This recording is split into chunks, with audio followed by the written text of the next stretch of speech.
up? I'm Jack from Void of Vision, and we are about to drop our fourth studio album, What I'll Leave Behind, September 20th. And yeah, you can catch it up live on tour, Parkway Drive, on the upcoming 20-year anniversary run very shortly after. Hell yeah, Jack, thanks for joining us today, brother. Cheers, man. Thank you for having me.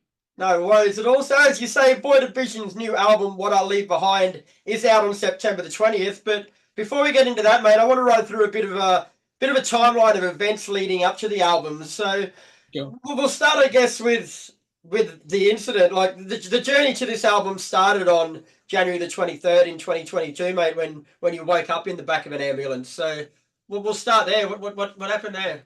That's the one. I had my first nocturnal seizure, and it's basically kind of an unavoidable moment where you just like asleep in the dead of night, and your brain will just basically, due to my AVM, it's kind of constricting just blood flow and leads to I can't remember the actual name of the type of seizure, but yeah, it just leads to me waking up in the back of an ambulance pretty much. And yeah, I was very lucky to have my partner at the time there, and she was calling the ambulance and before we knew it. But it was very weird because the first time in my life, that was kind of like a moment that I just have zero recollection of. Like you can have like your moments where you're out on a night out and you get drunk, but this was just completely different. Like it's complete blackout. Like just have no fucking clue what happened or how it happened. Just went to sleep and woke up in an ambulance, and that was a really wild experience.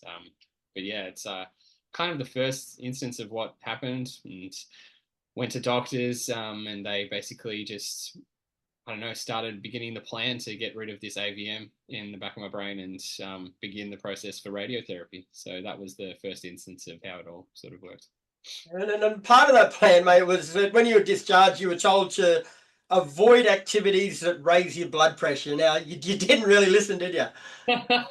I like to think that I did my best. I wanted to, no matter what happened, like I would always speak with like the health professionals, and they fully were aware. They thought it was fucking awesome. Like they loved what I was doing, and I think the most important thing for them too was they didn't want this to put a stint on the career that I was trying to build or anything. But yeah, they did just give warning that they knew what it involved. And funnily enough, I think the performing side of things, it's definitely like a blood pressure raiser. But I think what I had to be really careful of was the sleep patterns and just sort of Mm. on tour life. Like you are burnt out, you're tired, you're stressed, and I think that's the biggest cause of just like having a separate incident. And yeah, one day that actually like hit me. I think it was straight after Knotfest.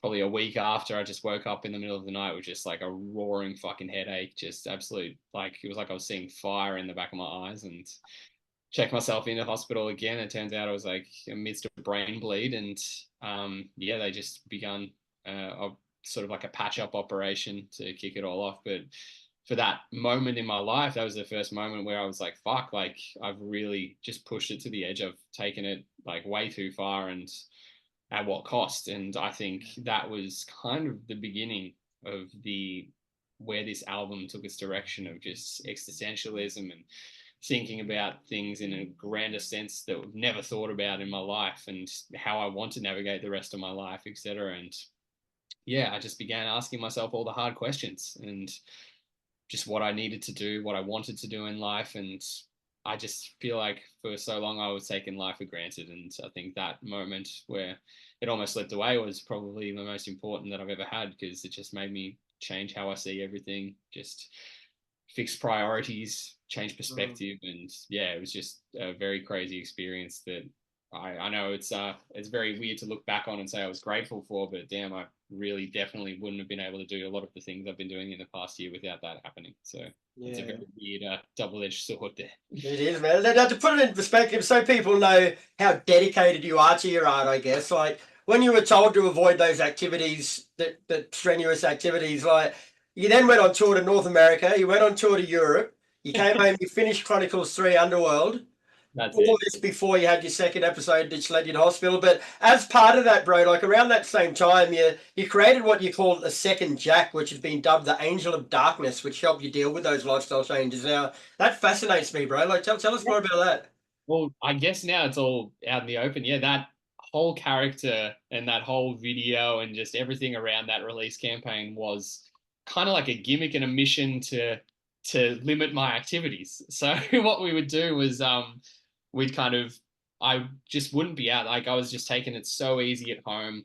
I was doing fucking nothing. I just put it all to the boys. They were taking care of everything on the business side and organizing everything. And I'm still so grateful that they were able to do that. But I guess I kind of was disappeared for a hot minute, and we framed it that I was just possessed by an angel of darkness and taken off into another world and another realm. And I was just free to do absolutely fuck all. And it was honestly amazing. I mean, we went on tour and I don't know, we'd get up in similar like get ups every night, but all the talking that I would do in between songs was just on a backing track and a sort of a angel voice just speaking out to the Right. crowd. And it was good because like I would just really limit my activities. I wouldn't have to go to merch. I'd relax straight after the set. And I don't know, they were just, it was just a kind of way to make taking things easy look cool. So Yeah, I yeah. wanted to make it not look like we were taking a step back for the sake of it, which people, I know they would understand, but I think being an artist, you want to kind of make everything look as poetic and just like cool as possible. So that was what we shot for. And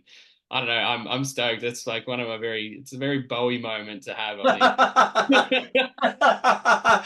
Very funny experience, but it's something that I'll put on my resume, I reckon. Just handling and avoiding scheduling conflict.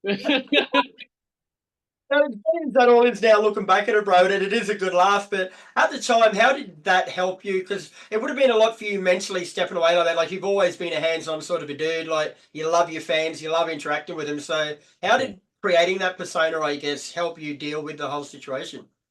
It was tricky, man. Like as much as the break with for my health was handy, it did feel fucking weird, like stepping Mm. back. Because, like you said, I've always like really tried to be as like hands on with our fan base as possible. And one of the easiest ways to do that is for me to go to merch and have conversations with new fans and old fans alike. And that's just a really important thing with Built Void Division on. So it was weird to strip that back for a couple of months. And I don't know, it definitely took a bit of an impact in terms of I don't know, not being able to celebrate with them for like our biggest Australian tour we've ever done. And we were finally selling out rooms and it was a fucking crazy experience. And I kind of wasn't there. And it sucks because it's almost like a moment you didn't get to stop and smell the roses and you really look back and regret that. And I think it just led to a bunch of imposter syndrome. And I don't know, I was definitely dealing with a lot of that on that tour. And I used a lot of that in the record. Like I used a lot of that jumping straight off those stages. We jumped straight into the studio, so a lot of that was there, and a lot of doubt was clouding me while I was in the studio. But I was lucky that, yeah, I was with my friends there, and I was with like our producer, who I call a good friend, Sam from Ocean Grove, and we were able to talk it out and actually have these conversations, and it birthed some great fucking music, man. Like we were just really for the first time just putting it all out, and it was like little mini therapy sessions every night. It was fucking crazy. It was just the most healthy way we were put a record out, and just to have lyrics off the top of the bat like that coming out is just something I've never really had before. Like I've always been penning months in advance, but being able to step into the studio with off the back of all these health issues, of all these fucking weird moments that have happened in my life that I've never had to experience before, and all these difficult conversations I've never had to make before. It's just encouraged just a crazy piece of art that I never would have seen possible if any of this hadn't happened. So that's the craziest Yeah. of all. That is a good thing to come out of, bro. And it sounds like the actual writing of the album would have come pretty easy because you're in the moment and it was so real to you. But how about actually recording it, like reliving those experiences and having to manifest them through music? Was that difficult? It was difficult, especially like as I was saying, there's a track on there called Gamma Knife that as I was saying to you, I had that moment where I woke up in the ambulance, and for the first time in my life, I've got this little portion of time where I have no idea what the fuck happened, and it seems like for months everyone else was just telling me what happened, and I just had no account for myself, no matter how hard I could try or think.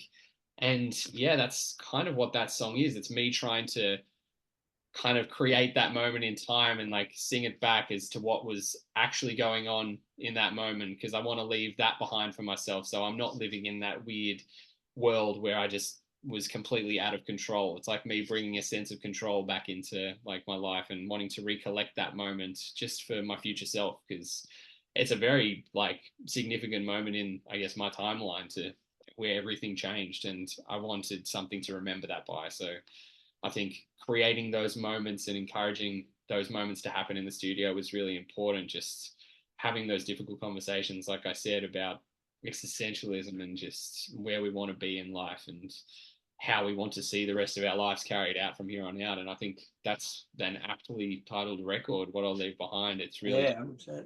trying to put our mark on this world. And I think like you go through many walks of life, just it's very easy to not leave a mark. And I think if anything, I'd love this record to encourage people to do so, like whether it be through art or just action or whatever the fuck, like it's just an important thing to do. Because yeah, when we're gone, like I feel like it's important to leave a bit of your soul behind for those to remember you. And I think I'm in a very lucky position as an artist where I get the privilege to do that and the opportunities to do that all across the globe. And it's fucked that I've been taking it for granted, and I'm just very stoked to be able to still do it. And yeah, just put it out there for everyone to experience like I did. You're a champion. I don't know if you've been told lately I'm not brave, but you're a fucking champion, mate. Thank you, brother. I appreciate No worries. So, how about live? Have you played any of them live yet?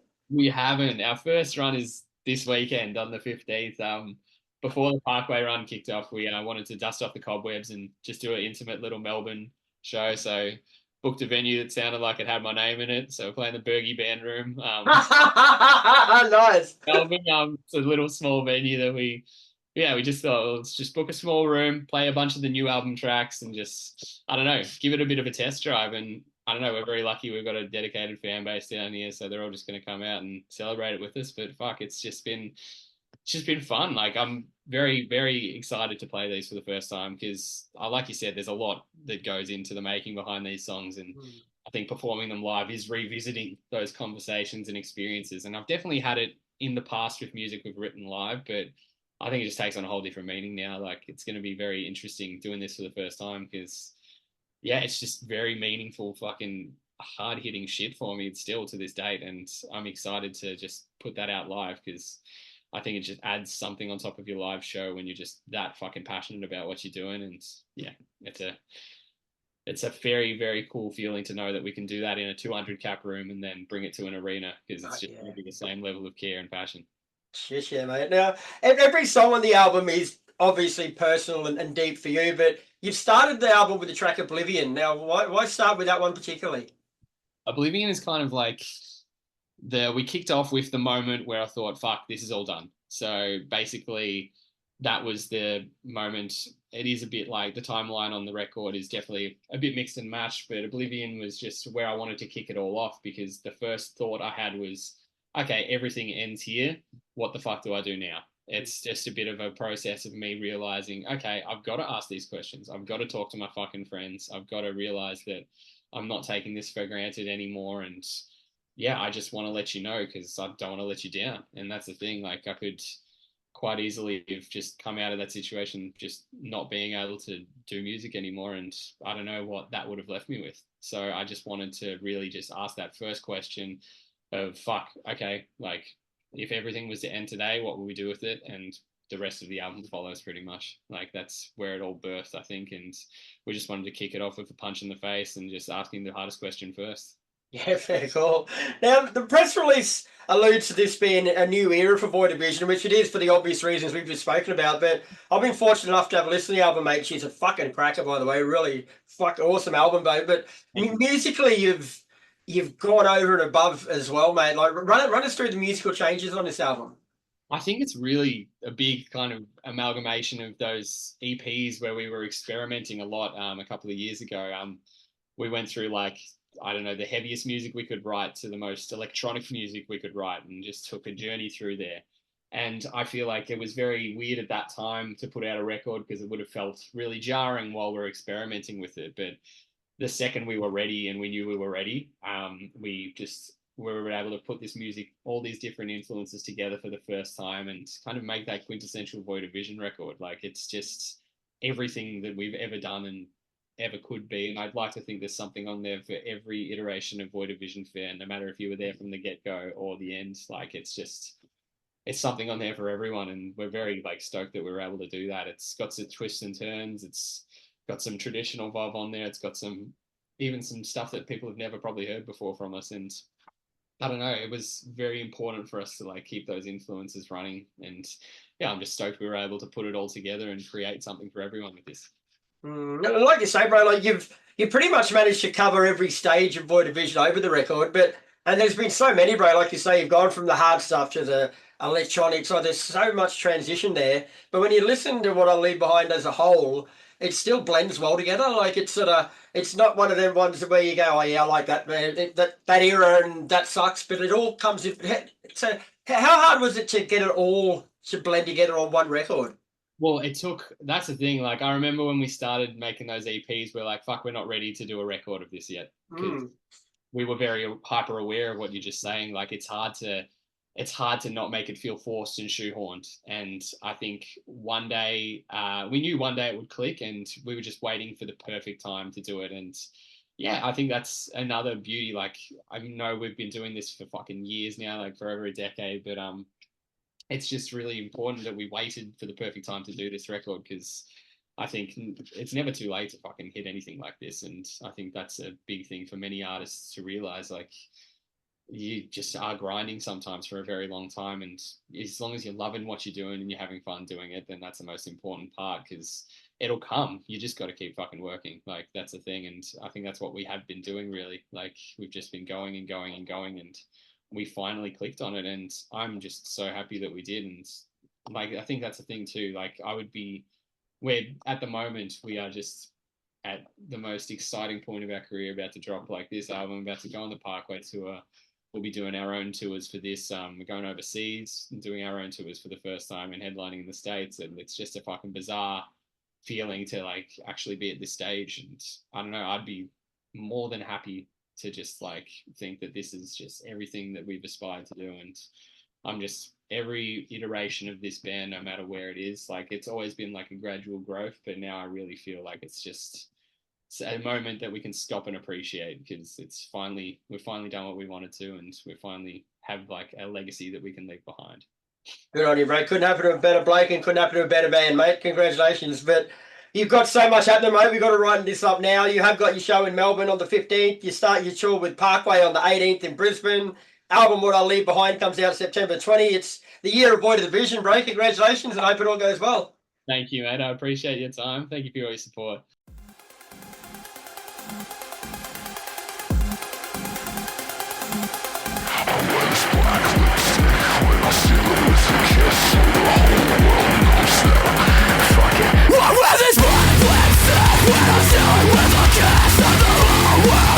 This is my death wish. The sweat, the tears of my face.